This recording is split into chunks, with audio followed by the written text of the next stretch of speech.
My name is ViNguyen, and I am 16 years old.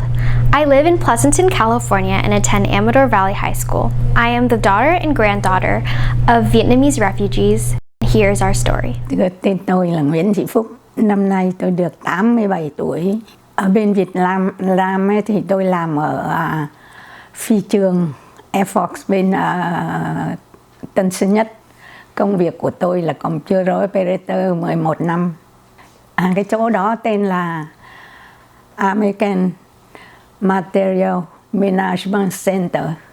Gia đình tôi thì có chồng tôi cũng là làm cho bên truyền tin của Mỹ. Tôi có 10 đứa con. Cả hai vợ chồng tôi cùng làm cho chính phủ Mỹ. Thành ra tôi không ở lại được. Và chính phủ Mỹ cho gia đình tôi đi nạn. The month before the fall of Saigon, our family left Vietnam on the 27th, April 27th, 1975. So everyone around us, including my parents, especially my parents, because that's pretty much all I see, they are frantically looking for ways to get out of Vietnam. And I can now, being a parent myself now, looking back at what they have to go through, I think it was pretty unsettling. It was scary, and it was amazing how they were able to get through that. And it was, to me, it was a really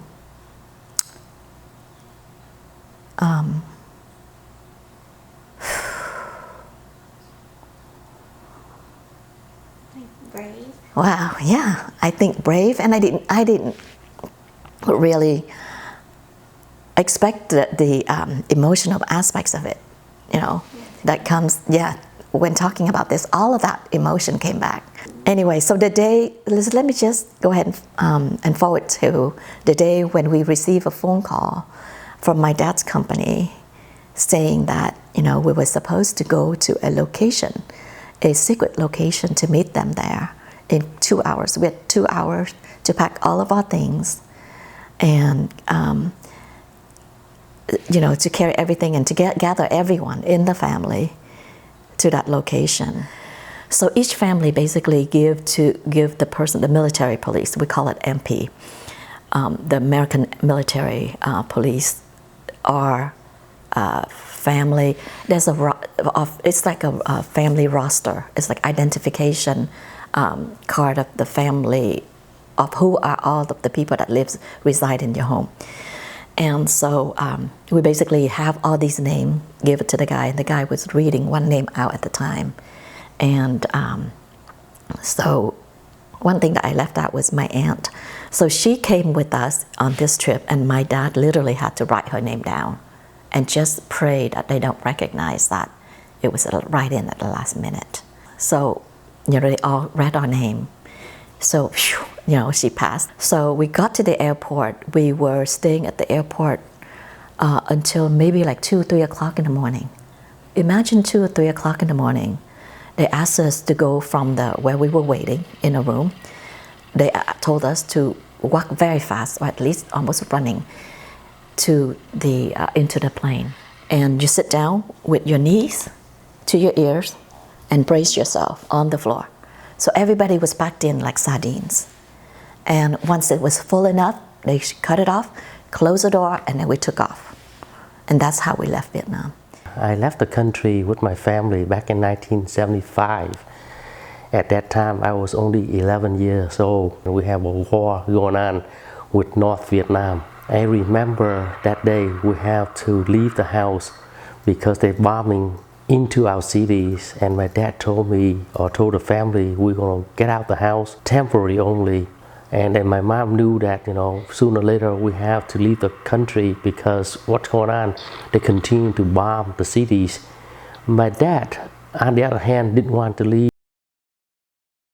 I feel like he deserted his man. He is in the commander, he have about 600 to 700 people under him. So he feel really bad that he left them there. So he didn't want to leave the country, period.